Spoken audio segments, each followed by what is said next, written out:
Bismillahirrahmanirrahim. Assalamualaikum warahmatullahi wabarakatuh.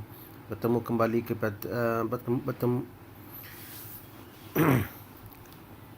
Bismillahirrahmanirrahim. Assalamualaikum warahmatullahi wabarakatuh. Bertemu kembali kita di dalam pelajaran kata dasar bahasa Al-Quranul Karim. InsyaAllah untuk pelajaran hari ini kita akan beri tumpuan kepada simbol-simbol ataupun domer yang dikenali sebagai pelaku. Simbol-simbol ini biasanya terdapat pada kata kerja. Ya. Kata kerja di dalam bahasa Al-Quran dikenali sebagai fa'al. Dia ini akan di-attach sekali dengan pelaku atau beri package sekali dengan pelaku. Itu yang perlu kita faham. Jadi nak tak nak, kalau kita belajar bahasa Arab, bila kita belajar kata kerja, mesti kita dapatkan pelaku dia. Di antara tanda-tanda pelaku, ya, tanda-tanda pelaku ini biasanya dia ini adalah wazan, ya. Ini adalah wazan 9, ya, wazan 9. Dan tanda-tanda pelaku atau simbol-simbol pelaku ni biasanya dia melekat pada perbuatan itu juga. Itulah menyebabkan ramai yang keliru tu. Sebab dia kadang dia perbuatan tu jadi berubah dengan sebab ada pelaku yang attach dengan dia tu. Jadi kata orang keliru lah. Jadi untuk mengelakkan kita keliru, kita akan buat latihan-latihan agar kita dapat hadam betul-betul si simbol tu, insya-Allah, dan biasakan dengan si simbol tu. Jadi simbol yang pertama ialah simbol tanpa simbol, ya. Bila kita tak jumpa simbol tu, tidak ada sebarang simbol pelaku, maka pelaku dia boleh jadi perkataan yang bagi depan selepas ni. Perkataan depan. Ataupun kalau tidak ada, maksudnya dia adalah dikira tersembunyi. Kalau tersembunyi dia punya pelaku tu, maka pelakunya adalah dia. Dan kalau ada ta ujung tu mati, maknanya perempuan. Itu cara ingat dia. Kemudian kalau simbol yang nampak sikitnya ialah simbol yang di warna hijau ni. Yang warna hijau ini adalah simbol ataupun domain pelaku ni. Tatituna. Tom, ya. Okey, 5 simbol ini. Ta merujuk kepada awak, ti merujuk awak perempuan. Tu saya, na kami, tom kamu. Ni kamu ni, antum. Tom ni kamu. Ini adalah simbol pelaku. Ya, tapi syarat untuk menggunakan simbol ni, kita kena matikan yang sebelum ni. Matikan yang huruf akhir perkataan tu dimatikan, ya. Contohnya kita nak gunakan perkataan fa'ala ni, nak gunakan dengan ta. Jadi kena sebutlah fa'alta. Matikan dalam ni. Fa'altu, fa'alti, fa'altu sebagainya. Jadi itu cara dia. Jadi kalau dijumpa dalam Quran, ta, ti, tu ni kalau sebelum dia ada mati macam ni, maknanya dia pelaku lah ni, ya. Kena ingatlah ni simbol dia ni, senang aja. Ta, ti, tan, ta, ti, perempuan. Ta, laki, awak. Tu saya, ya. Nawaitu.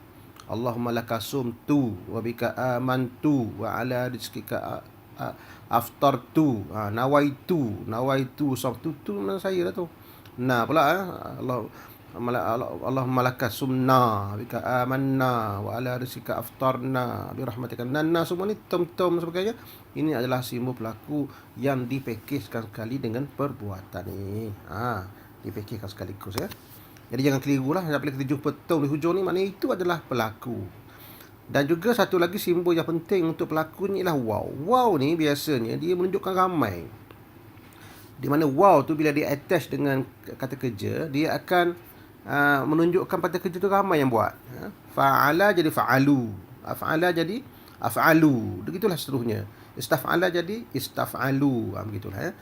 Senang je lah. Itulah cara-cara yang senang untuk kita mengenali pelaku. Untuk yang last, yang dua ni, untuk hunna ni tak apalah, ni kemudian insya-Allah ni kurang digunakan. Bukan kurang digunakan, kurang dijumpai di dalam kitab suci Al-Quran. Ada tapi tak banyak lah, ya. Tak sebanyak simbol-simbol pelaku yang kita tanda yang atas ni, ya. Yang ini yang paling banyak lah, ya. Jadi pelaku, ulang kaji balik insya-Allah, pelaku setiap kata kerja ni diketahui melalui pertama sekali ialah perkataan yang bagi depan selepas perbuatan ni. Pertama. Yang kedua, dengan melihat pada simbol. Kalau tak ada simbol, maka pelakunya adalah dikira tersembunyi atau mustatir, ya. Kalau tersembunyi tu maksudnya dia lah. Dia lelaki ataupun dia perempuan. Baik. Itu maklumat penting untuk pelaku. Penting sangat tu sebenarnya. Harap-harap semua faham insya-Allah. Baik. Seterusnya kita ambil satu contoh dalam surah Al-Asr insya-Allah. Wal 'asra innal insana lafi khusra illa allazina amanu wa amilus solihat. Cuba tengok perkataan amanu tu. Cuba perhatikan perkataan amanu. Agaknya kalau kita tengok perkataan amanu tu, kita dah tahu sebenarnya wow dia di akhir ini, dia ini menunjukkan ramai, yang menunjukkan perbuatan ini amanu ini ramai yang buat. Perkataan amanu itu kalau kita nak kaji balik pada awal, apa kata dasar dia? Kata dasar dia hamzah minan nun. Ya. Dan jatuh pada wazan nombor 2. Jadi apabila amana, amina, amana. Jadi nombor 2 lah. Jadi wazan nombor 2 af'ala. Oleh kerana hamzah pertama dah ada, campur dengan hamzah kedua yang kepunyaan amana tu, dia jadi amana, akhirnya dipanjangkan menjadi, dalam tajwid dia panggil mat badal ke apa. InsyaAllah tanya guru tajwid. Amana jadinya.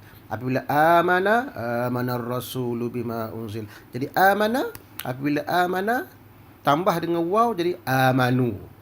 Waw itulah yang pelakunya. Apa maksud amana? Beriman. Amana beriman. Kalau ramai-ramai beriman, amanu. Kalau kita baca amanar rasulu bima unzila ilaihi min rabbi wal mu'minun. Amana, siapa yang pelaku dia amanah tu? Ar-rasulu sebagai depan. Yang kat sini tak ada perkataan yang bagi depan selepas dia. Maka pelakunya waw-nya lah. Jadi amanah pelakunya adalah waw, iaitu mereka. Jadi terjemahannya mereka telah beriman. Mereka telah beriman. Begitu juga dengan perkataan amilu wa amilus solihat. Perkataan amilu ini pula waw ini yang menunjukkan ramai, yang melakukan perbuatan amila ni ramai. Jadilah amilu. Nak tahu makna amila ni, pergi kata dasar ain mim lam. Ain min lam wazan nombor 1. Amila tambah waw di hujung, dia jadi amilu. Itulah kaedah dia. Senang dia insya-Allah. Jadi dia jatuh pada amilu ni. Alif ni sebenarnya tak ada apa-apa. Yang alif ni boleh tanggal, boleh buang, tak ada masalah ni. Alif ni semua tunggul dia kat sini, tak ada apa-apa pun sebenarnya. Dia tak memberi kesan bunyi pun. Jadi kalau ramai tambahkan waw insya-Allah. Jadi amila tambah jadi amilu. Cuma yang masalah sikit je ialah apabila ada perkataan macam ni, tawasau. Ini rumit sikit perkataan macam ni, tapi tak banyak sebenarnya dalam Quran. Tawasau ni waw ni waw apa? Waw ni adalah waw ramai, menunjukkan perbuatan ini dilakukan oleh ramai. Sekarang kita dah tahu dah bahawa waw ni untuk ramai yang melakukan perbuatan ni. Tapi masalahnya perbuatan ni kita tak kenal lagi. Apa maksud perbuatan itu? Apa kata dasarnya? Untuk mengetahui makna perbuatan itu ataupun kata kerja itu, kita mesti merujuk kepada kata dasar, wazannya. Baru kita dapat makna dia. Dah tahu makna dia, kita kena combine dengan pelaku dia sekali, baru kita dapat makna yang tepat untuk perkataan itu. Baik, tak apa, perlahan insya-Allah. Tawasau, contohnya. Apa kata dasar tawasau agaknya? Cuba teka dulu. Tawasau. Kata dasarnya adalah ini rumit sikit lah, tapi ada huruf illah. Ada 2 huruf illah kat situ. Yang pertama, ta ni adalah imbuhan ya. Ta adalah imbuhan. Apa saya bagi tahu? Ta ni adalah imbuhan. Ta imbuhan ya. Ta. Kalau ujung dia ada ta tu, maksudnya imbuhan ini biasanya perkataan yang ada ta di depan tu biasanya dia jatuh pada nombor sama ada nombor 7, nombor 8 ya. Ta. 7 nombor 8. Ta. Tawasau. Ta imbuhan. Apabila ta ni imbuhan, alif pun imbuhan juga. Alif pun imbuhan juga sebab dia nak pergi kepada kata dasar ni. Ta, ini ta dengan alif ni. Ini adalah imbuhan. Jadi dia punya kata dasar dia ialah ni lah. Fa, ain, lam ni. Jadi kat sini agaknya kalau kita buang ta dan buang alif, apa yang tinggal? Waw, sod. Waw dan sod. Waw dan sod tak cukup, dia mesti ada 3 kata dasar ya. Ketiga. Agaknya apa yang terbuang kat situ? Huruf illah. Tak apalah, kita bagi tahu terang kat sini insya-Allah.